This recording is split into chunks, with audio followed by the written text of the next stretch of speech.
Delivery po for Miss Anais! Sino yan? Shop Me Delivery po for Miss Anais!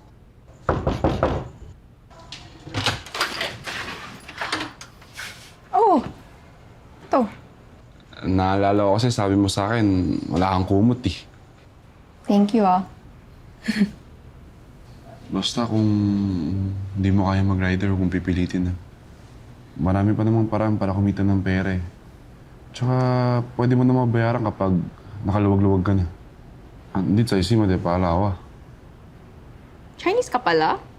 Akala ko singkit ka lang. Legit pala. Ibyong, as in Ivan oh. Ivan. I like that better. Pag yun kasi ginagamit ko, minsan akala ng tao mayaman ako eh. Pero tulad nyo, dati may maliit na negosyo rin yung pamilya namin. Pero naloko. So, ayun, nalugi din. So, Chinese ka rin pala, no? Kaya ba mahilig ka sa tsaa? Kasi kasama yun sa collection namin ng mama ko. Nung buhay pa siya. Kaso, kasama yun sa kinonfiscate ng debtors. Ngayon, naintindihan ko na kung bakit grabe na lang yung yakap mo sa tasa na yan. Pero nagtataka lang ako kung bakit ang dami-dami niyong pera noon pero sa baso't plato niyo lang ginamit. Before, wala naman kaming tablewares. Hindi naman ako lumaking mayaman. Actually, I grew up in a magulo at maduming lugar. And my dad was abusive. Yung dad mo na naloko ng manager? No. My real dad. Madalas siyang uminom at tuwing inaaway niya si mama, nagbabasag siya ng plato. So, pagkakain kami ng dinner, pinapapunta ako ni mama sa kapitbahay para manghiram ng plato. Halos every night yun until tinamaan ako ni Papa.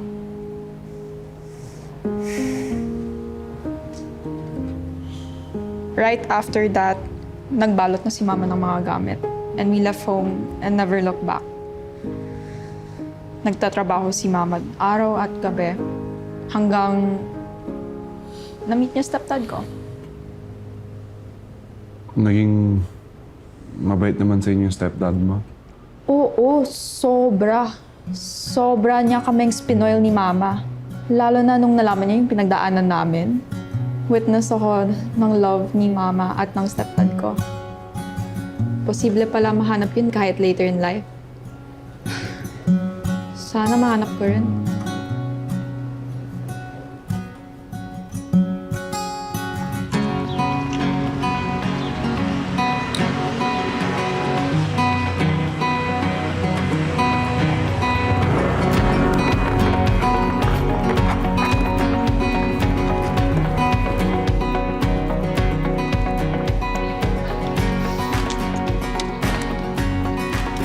Naka 50 parcels ako. Pasok na for incentive. Kayod sagad ka! Eh baka mamaya sisingilin ako ni Sir Ivan eh. Ano ginagawa mo? Wala. May nais lang ako kanina. Naninibago kasi ako eh. Sorry nahassle ka pa sa akin.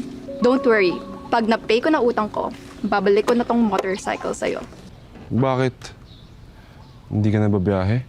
Well, it's fun naman. Pero baka nagsasawa ka na sa mukha ko eh.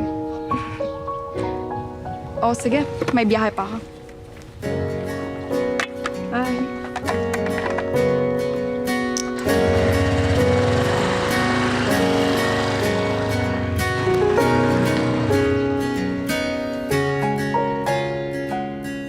Hello, Nay.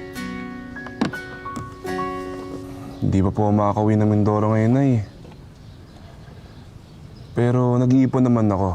Tsaka mas marami na akong papadala sa inyo. Nay, mahirap naman po talaga yung buhay dito sa Maynila. Pero mas malaki yung kita. Saka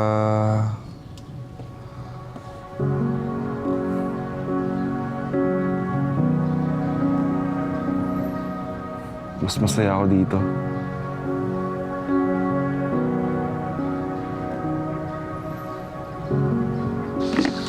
Ah, Ano to? yung utang ko sa'yo. Nakuha ko na yung pay ko.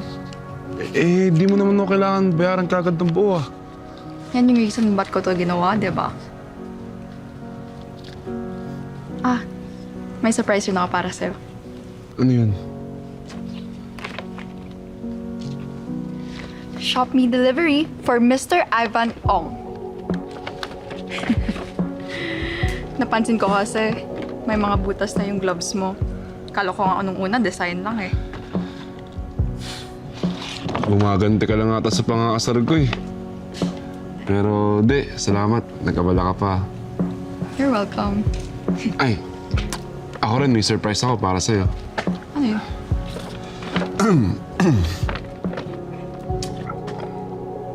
Anais. Galing! Oh, yan, na-search ko pa yan sa internet. Okay naman, sanay naman rin ako sa Anais. Eh, sa love kaya ayaw mong masanay. No? Ano, Nas? O sige, una na ako. Late na eh. Bye-bye.